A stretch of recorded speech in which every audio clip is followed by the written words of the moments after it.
Yeah! Muling nagbabalik, sabik na sabik, mag-aasik, maghahatid ng pinakamabagsik.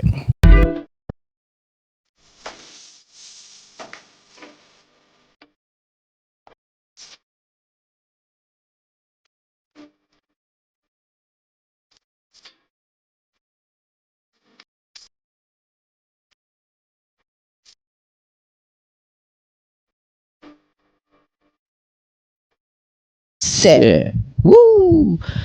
Please welcome. Ako nga pala, si 22 at syempre kasama natin si Manuel. Manong E. May kwento galing sa ibang bayo, pamumuhay mo dito ay di biro. Gusto ko lang ipabahagi ang bawat kwento ng mga kabayan dito sa Bro.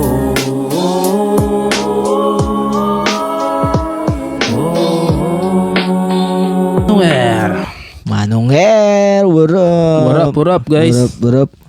Kamusta pare ang buhay-buhay?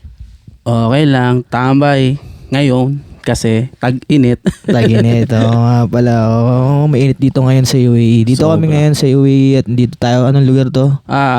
Dubai, Murakabat. Murakabat. Riga. Siyempre, andito tayo sa crib Yes, ni shout Manong out. Air. Ang ganda ng ambience dito. Swak na swak lang. Ganito lang yung dyan, sit ka lang. Yun. Ngayon, pag-usapan natin si Manong Air. Manong Air, saan ka sa Pilipinas? Sa Pinas, sa ano ako eh.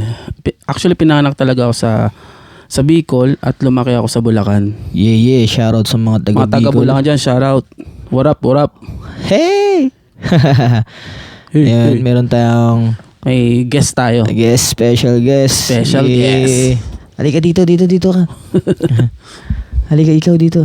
Alright. Dito ka. Yan. Yan. Ang kulit mo, Claude. Si Claude nga pala. Say hi, Claude. Hi ka sa Pinas. Hi ka sa Pinas. Yun, nawala tayo dun Nawala. Dahil si Claude ang ating special guest at siyempre si Manong Air. Dito tayo ngayon sa kanilang crib 101. Yes sir. Yes, sir. Ayun, saan ka sa ulit sa Malolos, Bulacan? Taga-Barihan. Shoutout nga pala sa mga taga-Barihan dyan. Yeah. Shoutout Yeah. sa mga taga-Barihan. By the way, ako ay taga-Malolos din sa Ligas, Barangay Ligas, Malolos, Yes, Bulacan. shoutout. Shoutout sa mga taga-Malolos, Bulacan. At syempre, sa shop na Works Tattoo, sa mga gusto magpatato, dyan lang sa Ligas ang shop natin. Yan, syempre, first guest natin nga, si Manong Air dito sa UAE. Ang gagawin natin may pag-usap tayo sa mga kapwa natin OFW dito. Kakamustahin natin sila kung kamusta ba yung buhay-buhay nila, kung paano sila napunta dito, kung paano ang sistema dito sa UAE. Baka sakaling gusto nyo magawi dito at gusto nyo rin maging isang OFW. Yeah, balang araw, maisip nyo gusto nyo dito. May pagsapalaran. Yan. Mabagong buhay. Tatanungin natin si Manuel kung ano yung ginawa niyang proseso, ano yung ginawa niyang pamamaraan para makarating dito at anong skill, ano yung mga kailangan. Siyempre kung paano siya nakasurvive dito sa ilang taon ka nga pala dito, tol? 12 years tol, since 2012. 12 years, diba? Hindi biro yun sa 12 years. Ako kasi bago pala ako dito, 7 months. 7 months? Yeah. Fresh na fresh. Yeah, oo. Fresh from Pinas. Yes, sir. Yun.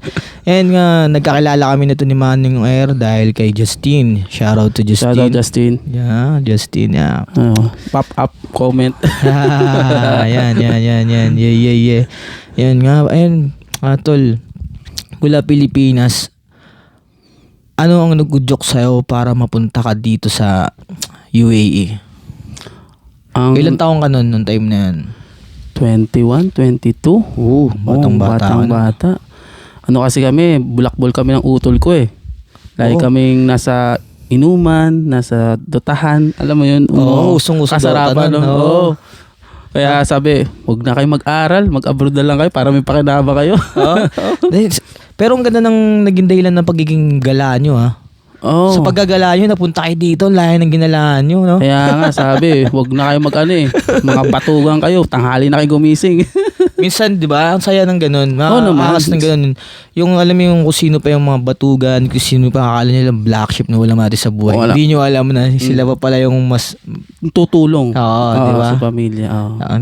Shoutout sa lahat ng mga matitigas yung ulo dyan. Shoutout sa mga akala natin na walang mararating sa buhay. Enjoy nyo muna. Enjoy nyo muna. Habang bata. Pero 21 ka nun, that time na yun. So, ano yun, skilled ka ba na kinuha ka ng company dito? O nag-apply ka?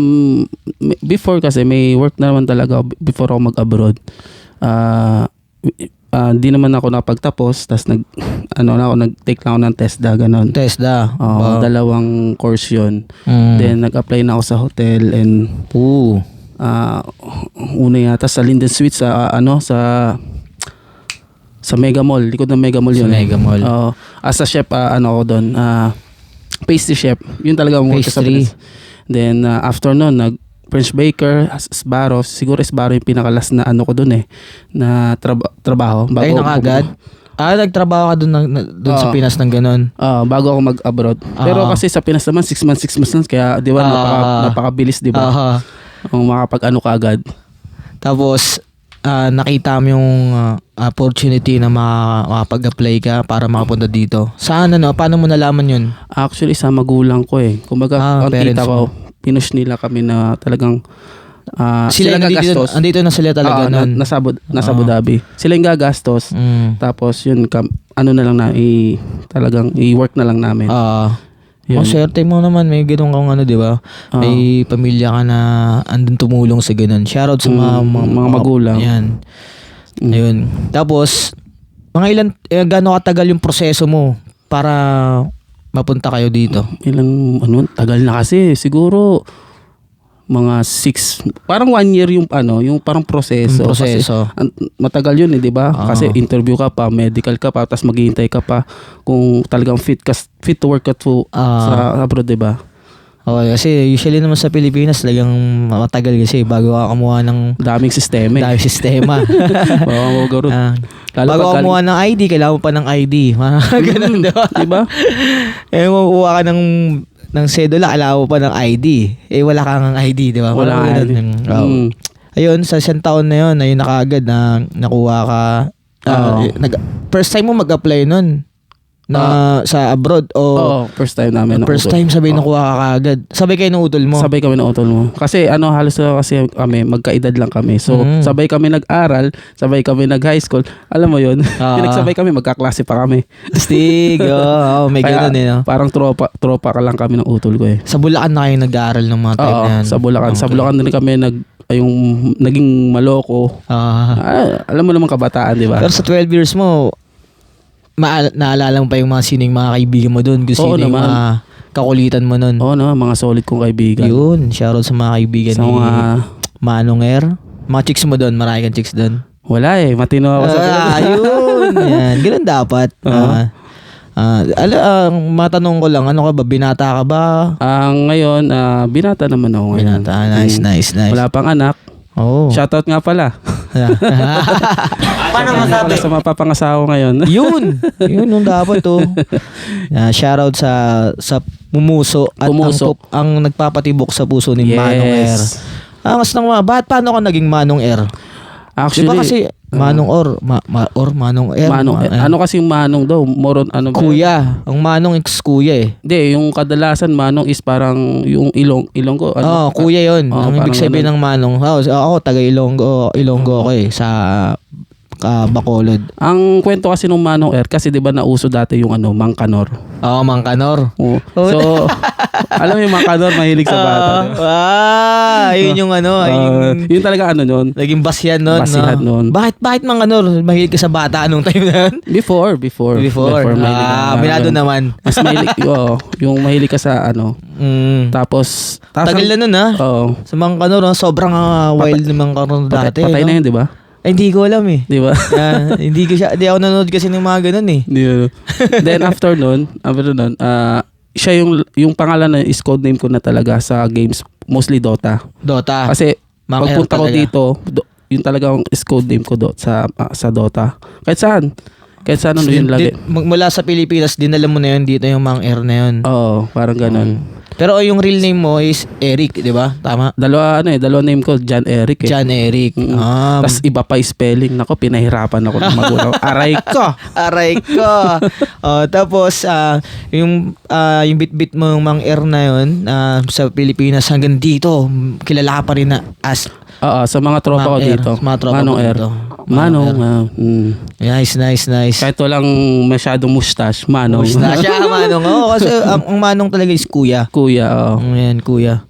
Tapos, sa 12 years mo dito, tol, nakailang company ka bago mo na natutunan ng mag-freelance? Yung pagdating mo ba dito, di ba, company ka company, under ilang company taon ka bago nag-freelance?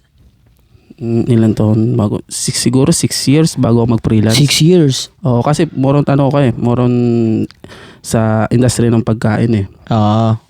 So, as a chef, siyempre, humakbang-hakbang ka hanggang sa naging chef ako ng yung talagang ikaw yung nagbukas ng restaurant, head chef. May nabuksan na kasi akong 2 restaurant dito. Hindi naman siya yung talaga na maliit lang siya, pero parang kasi yun yung pinakatrabaho ko eh. So ba naging pioneer ka dun? Pioneer ako. Oo. And then, tapos mas pinili mo silang mag-freelance ka kahit na isa ka na doon sa naging pioneer? Di lang naging masaya kasi nga ang kasi pressure kasi talaga sa yung kumbaga sa kanila pera ikaw yung magpapalakad. Ang hirap nun. Alam mo yun, sa'yo lahat. Kaya pasan mo, bit mo lahat. Bit mo yan, tapos pag may nagkamali ka, di ba? Putok lagi sa'yo. So, tapos yung sahod mo, di naman gano'ng kalaki. Di ba? Tapos kung parang alipin ka talaga nila. Ang hirap kaya nun. Ang nakakasama ng loob. Kaya sabi ko, parang sa isip ko, ayoko na mag-amo. Parang gusto ko, aalis ako. Para hindi ako masakal kasi ang hirap pag nasakal ka sa trabaho. Alam mo kahit nagtatrabaho ka, okay yung sahod mo, pero yung pagpasok mo araw-araw na hindi ka masaya, ang hirap ng bigat sa feeling na sabi ko, okay, pero ang bigat eh. Parang lagi kang may kaaway. Hindi ka nag-e-enjoy sa trabaho mo. Gusto mo na umuwi o umabsent. Tapos diba? kaaway mo na nga yung sarili mo. Tapos hanggang sa nagka-anxiety. Ako. Kasi nag-pandemic, no? Pandemic 2021. 21. Nandito ka nun, siyempre. Nandito. Ay, nakailang beses ka na ba umuwi ng Pilipinas sa 12 years mo? Isa pa lang eh. Hinahalas ako eh. Isang beses? Alam mo yung uuwi ka, hindi ka makauwi kasi nga pandemic.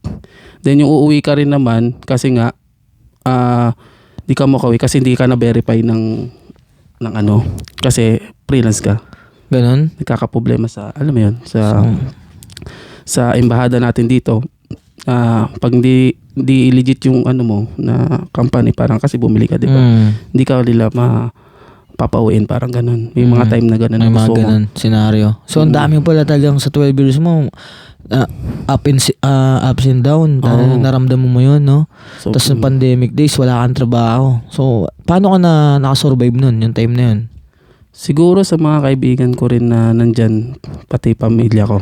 Nice. Ayun din isa sa magandang bagay pag yung marami kang kaibigan. Na alam mo yun, yung tutulong sa'yo na kahit hindi ka humingi, pero tutulong sila. Kasi alam nila parang kapatid na yung kapamilya yung turong sa'yo. Nice. Shoutout sa mga mabubuting tao dyan. Mga kaibigan ko dyan, shoutout. Yun. Saya nun. Saya na mayroong ka masasandalan na kahit di mo, tama ka, na hindi mo kailangan may ng tulong, pero bilang may out of nowhere na bilang may mag-aabot sa'yo na para supportahan ka. O kaya, ito, pantawid mo muna, makatagos ka lang, di ba? Ayun, ganun. So, yung ganun nangyari sa pandemic days mo. Tapos, pagkatapos ng pandemic days, siyempre, unti-unti na bumabalik yun. Unti-unti na bumabalik yun. Nakakuha rin naman. Pero nag-freelance na after nun eh. Yung nag-resign ako, nag-freelance na ako nun. Freelance ka na. Parang ganun. Tapos doon ako nakakita ng marami kong nagagawa na trabaho. Kunyari, sa umaga, chef ako. Sa tanghali, ay sa hapon, kasi hapon pasok eh. Kasi nag-Global Village ako eh. Yung sa yung Global Village. Nagtrabaho ako doon. As a coach skating. Nagko-coach ka ng skating. Then, sa gabi, kasi pinagsasabay ko, kusina, yun nga, sa Global Village. Ay, kagandahan dito kahit marami kang trabaho, pag freelance ka, walang problema no? Basta kaya ng oras mo, tsaka kaya ng katawan mo. Oo. Tapos nagka-carlift ka pa. Hoy. Parang, alam mo yun, parang, kaya ko naman sa isang araw, parang ganun. So, na-manage naman. Galing nun Siguro, yung diretso yung ko dati, yung parang, swerte ako dito sa napasukan ko kasi medyo okay sahod. Tapos sa umaga naman, okay rin naman kasi 2 hours lang ako nagluluto doon eh. Babaksa ko lang ng pagkain. Tapos, may pahinga naman. Kumbaga, alam mo, inano ko lang yung sarili ko. Yung parang, kailangan mong ganito ka para sobrang grind ko dati. Tindi ng hassle mo.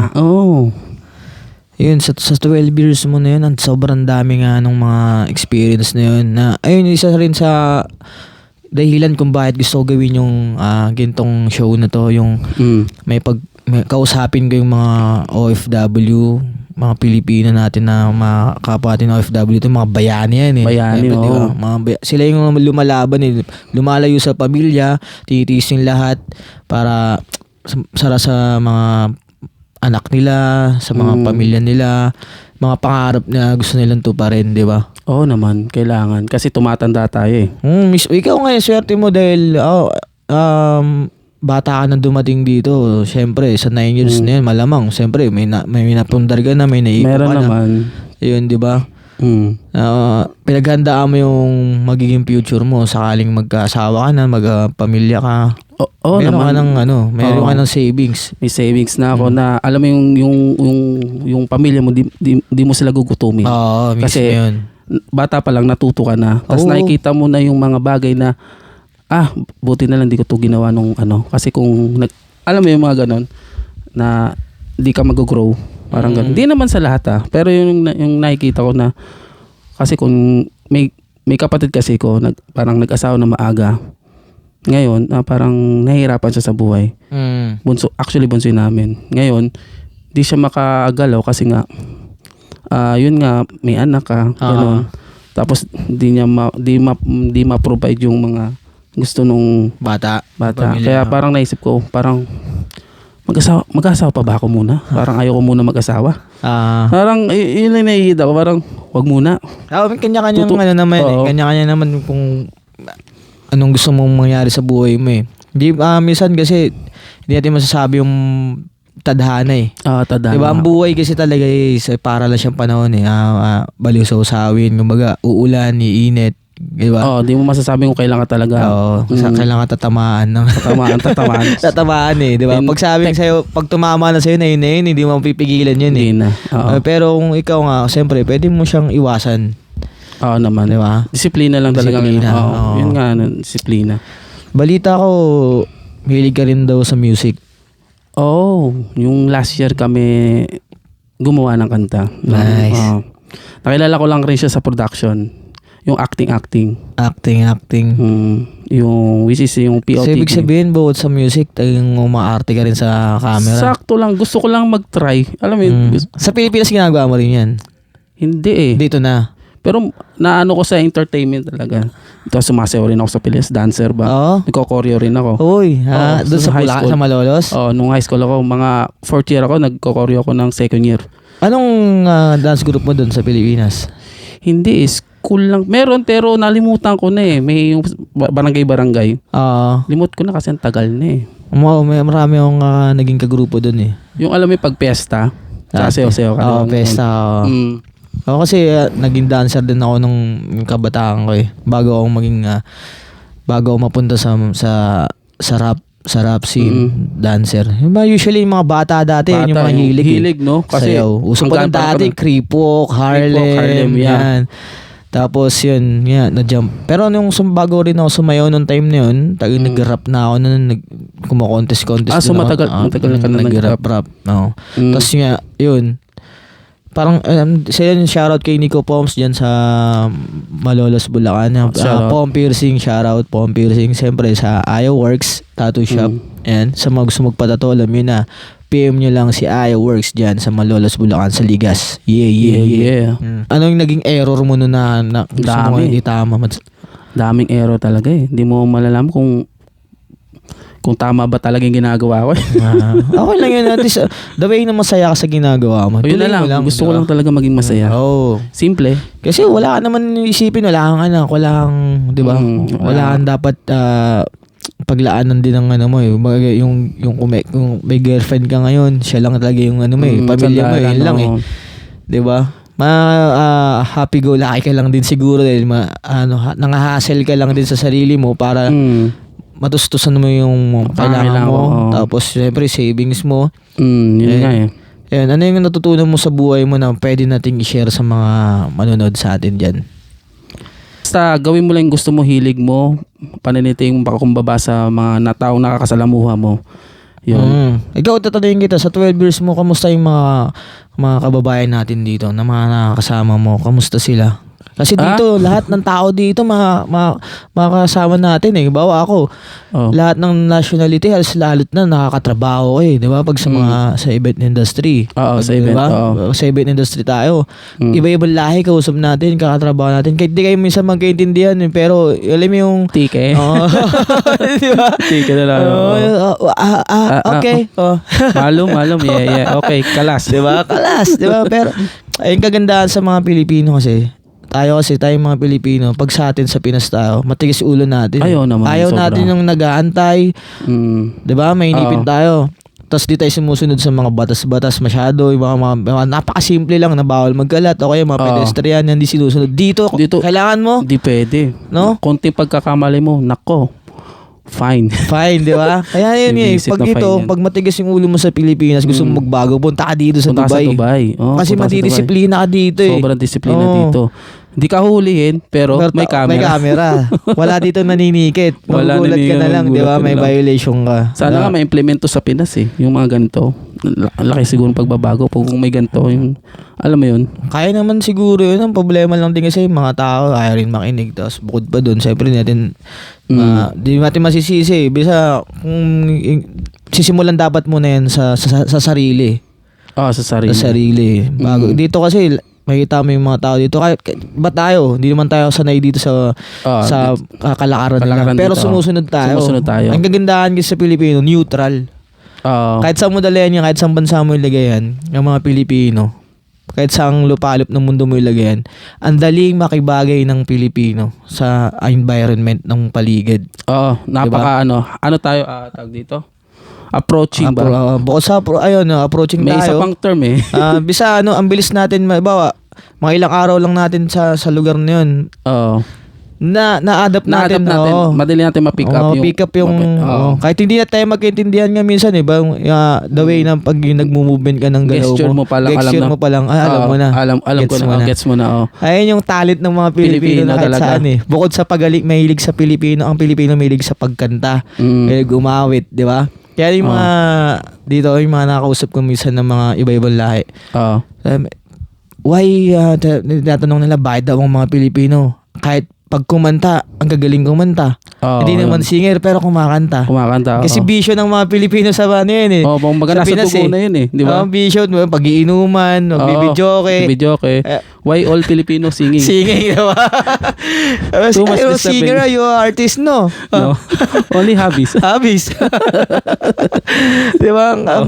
Nakakabilib at nakakatuwa maging Pilipino. Kasi kahit saan mapunta, mapunta akong KSA.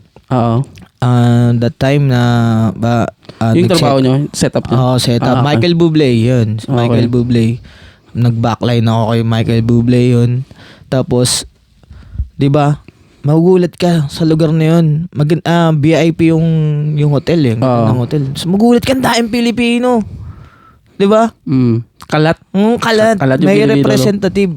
May representative. So ikaw, kahit saan ka rin mapunta dito, di ba? Mapapansin mo, dahil Pilipino, di ba? Sobra. Kahit saan ka pumunta talaga dito. Kahit sa kasulok-sulukan, kahit sa dulo ng Ras Al-Khaimah or may Pilipino. Diba? Di mawala. Tapos bawat building na pupunta mo, bawat yung mga company. May Pilipino kaya hindi ka may ilang na papasukin mo, may pag-usap ka kasi pag hindi mo alam hindi ka sigurado sa kausapin mo, may Pilipino kang pwedeng kausapin. Lalo pag British. Oo, pag British, di ba? Hindi mo intindihan yan. Pero pag Indian, sobrang ang dali mong intindihin. Okay. Mga ganun lang. Goods na yun eh. Di ba? Ang galing ng mga Pilipino sa bagay na yun. Kaya sa'yo, di ba, sa tagal mo dito, kaya ang dami mo nang nakatrabaho. Iba-iba. Minsan, Pilipino rin kasi minsan yung nagda-down din sa'yo, di ba? Oo. Sobra. Di ba maiwasan kasi yun eh, di ba? Maiwasan. Yung inggit ba? Yun minsan talaga inggit eh. Yung di maiwasan. Paano mo na-handle yung bagay na ganun? Ako kasi pag ayoko yung tao, talagang kinokompronta ko. Hindi ko siya... Prangka kang tao. Ang kompronta ko, hindi ko siya kakausapin. Parang ganun. Iwasan mo na lang siya? Iwasan ko kasi siguro di ko siya trip. Pero okay naman siya, pero di ko lang siya kausapin kasi hindi ako makikisama sa mga niya. Mga moves niya. Ang baga, sige, tropa tayo pero hindi ako may halubilo sa mga kasi tol ako, hindi ako mayabang eh. Simple lang ako eh. May tato pero simple lang. Ayun, ganun dapat. Marunong tayo makisama eh. Ayoko yung minasasaktan akong tropa. Kasi alam yung kunyari, magkaibang tropa tayo tas nagkasalpukan. Ang hirap na parang gano'n. Di na, uso ba dito yun? Oo, uso dito. Lalo pag, uso dito yun. Oo? Kala ko sa Pinas lang may gano'n. Dito rin pala. Pero kasi, pambata na lang yung gano'ng bagay. Pambata. Lalo angasan. Gano'n. Diba? Normal yun sa mga binata, sa mga bata. Kasi, palakasan ng arrive, na dating. Dapat nagkita tayo sa mga party. Oo. Dito ang daming mga dito no? Mga partihan no? Sobra dito sa Alriga. So ang dami mo ng mga experience dito ng mga ganun. Oo naman, yung before halos araw-araw na ako doon. Alam mo yung di ka na 6 AM ka na umuwi. Teka lang. Sa mga shows na ginagawa mo ngayon, sino-sino yung mga naging nakatrabaho mo? Saan ba to? Sa trabaho mo ngayon? Sa music, sa industry ka ngayon, di ba? Entertainment industry. Tayo. Entertainment industry. So sa mga ganun, sa entertainment industry tayo, ano yung mga pinakatrabaho mo dun? Yung kasi pumasok ako nung una dyan sa events na yan, all around kami. More on scaffolding, yun talaga. Tas carpenters, gano'n. Tas yung pumasok nga si Utol Justin, tas bigla kami nagkaroon ng gamit lights and... Paano kayo nagkakilala ni Justin pala? Yun nga, kinuha sila as a part-timer na magbibuild kami. Doon na kayo nagkita-kita? Oo, doon na kami nagkita-kita. So, yun, sabi ko, nagka-experience na ako sa mga, alam mo yung pagbibuild ng screen touch lights. Sa kanila. Pero may mga ganun kami, pero hindi kami madalas more on scaffolding kasi kami yung company. Yung ikaw magbibuild ng isang ganun, tas mga truss yun. Yun ang madalas namin trabaho. Ang pangit doon kasi nga may mga patan, ginagawa kami patan. Yun yung masakit eh, yung sabi ko, ang bigat-bigat ng mga tubo, mga 6 meter. Ay, 6, hindi. O yung 6, mga 3 meter, 4 meter. Kailangan mong buhatin. Tapos iloload mo sa truck. Mga ilan yun. Tapos pagpabalik pa, shit, sabi ko, ang hirap ng trabaho. Parang... Kargador kayo? Kargador, parang, deserve ko ba to? Parang, ang sakit eh. Tapos, siyempre, duty ka sa labas. Hindi pa libre yung pagkain mo. Kasi yung company hindi libre yung pagkain eh. Paano transpo? Yung transpo, sasakyan ko eh. Gas lang. Sasakyan. Gas lang eh. So, yun nga, mahirap talaga. Tapos may time pa na lasing ka galing sa trabaho. Ay, lagi. Ganun lagi. Napapainom ka, tapos papasok ka sa trabaho lasing. Ang hirap na. From Riga to DAP, ang apakalayo.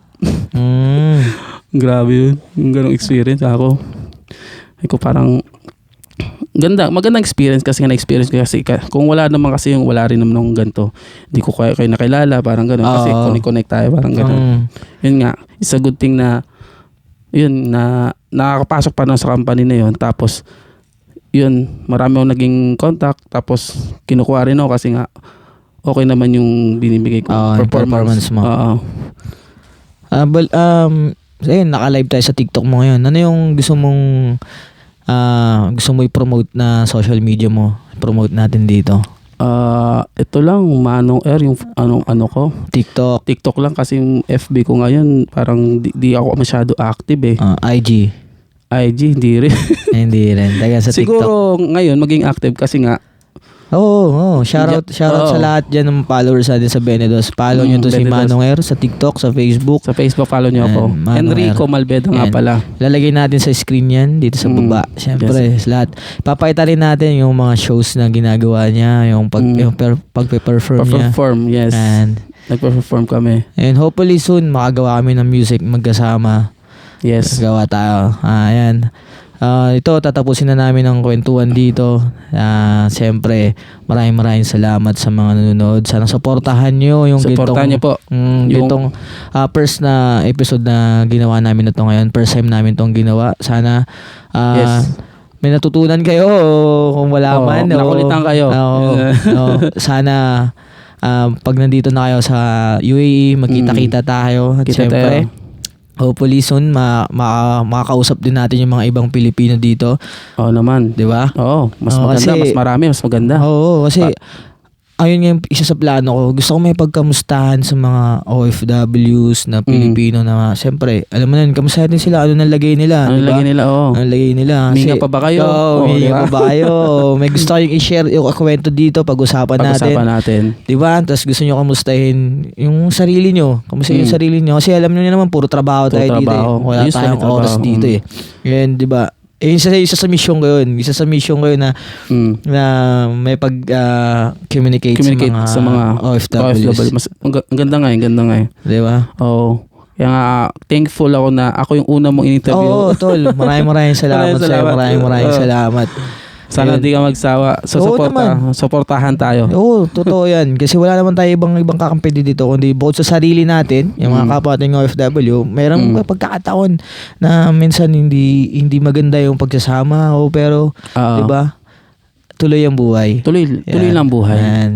Maraming salamat sa inyo. Magpapaalam na kami. Salamat. Ako pala si 22 at syempre si Manong Air. Follow nyo ako sa TikTok, Manong Air or Enrico.